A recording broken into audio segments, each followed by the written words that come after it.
Guys, ang menu natin ngayon isda. Fresh ito guys. Fresh na fresh. Fresh na fresh ito guys. Nilagyan ko na ito ng asin, onion, at maglalagay tayo ng garlic, ginger, onion na in-slice. At papalamanan natin ito sa tiyan niya. Ganyan siya guys. Itong lemon, ilalagay natin sa tiyan.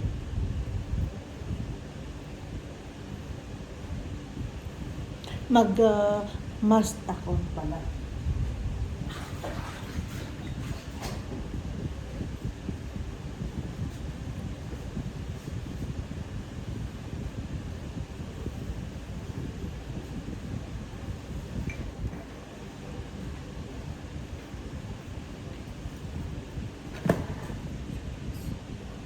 Nakikita nyo ba guys?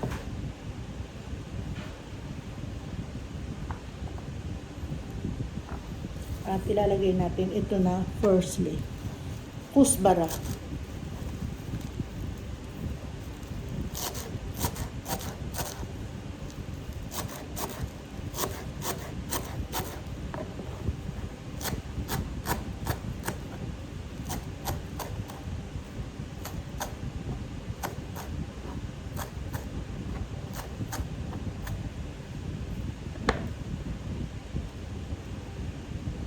Ilalagay natin sa loob ng isda.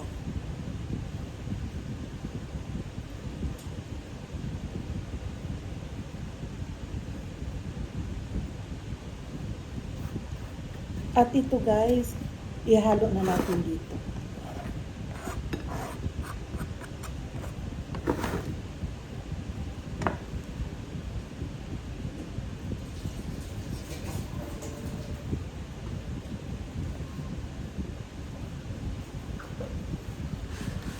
Yan, ganyan na yan siya guys.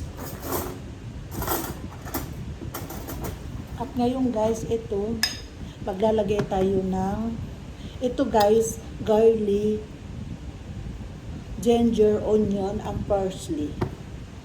Mag-add tayo ng ginger powder.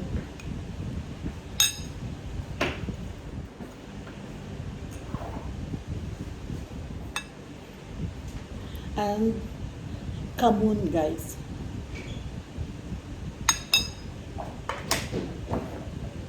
And paprika.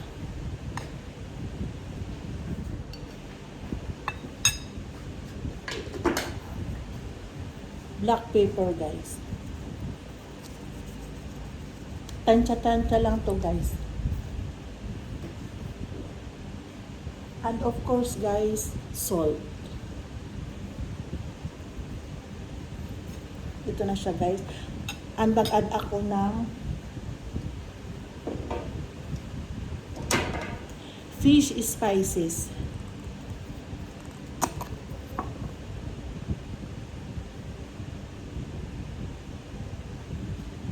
Fish spices ito guys. And mag-add ako ng olive oil.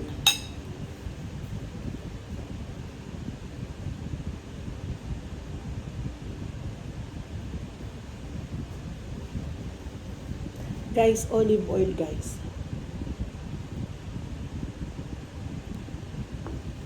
I think tama na ito guys. Ito siya.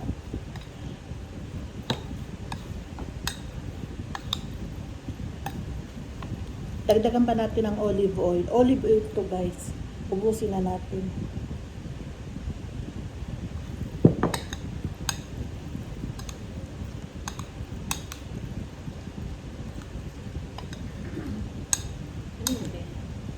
Ano ko mo akong kasabi mo. Kasi nakulay ko. Makikita ka dyan. Ano gagawin mo? Oh, nakatalikod ka naman. Guys, ito na to guys. Ipapalaw naman natin dito sa isda. Ilalagay natin sa loob. And after that guys, ilagay ko to sa oven ng 45 minutes maximum na yan guys. Lagyan ko ng konting lemon.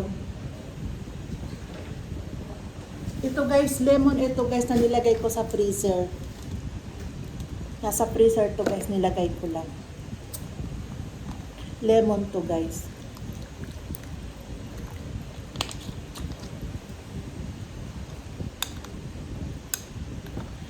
Ready na to guys. Ipapalaman na natin. Mamaya guys, pag niluto ko na ito, ganito siya guys. Ipapalaman ko sa isda.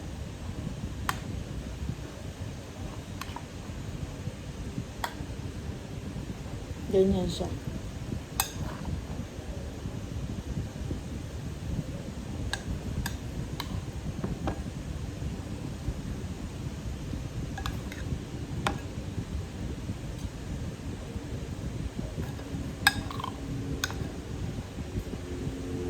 Tapos ito guys na tira, ilalagay natin sa ibabaw ng isda.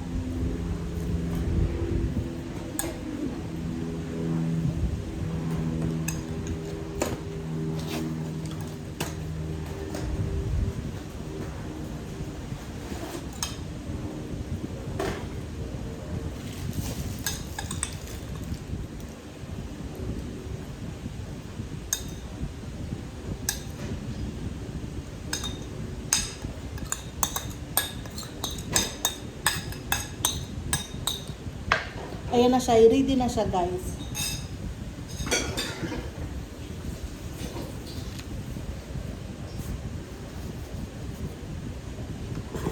Ayan na siya guys.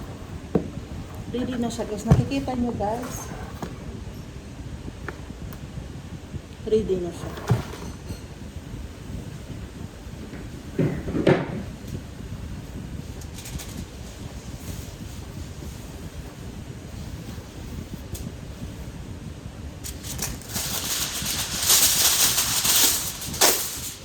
At i-cover na natin.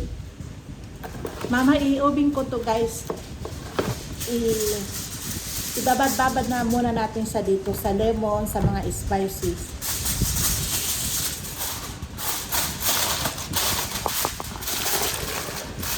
Thank you guys for watching. God bless.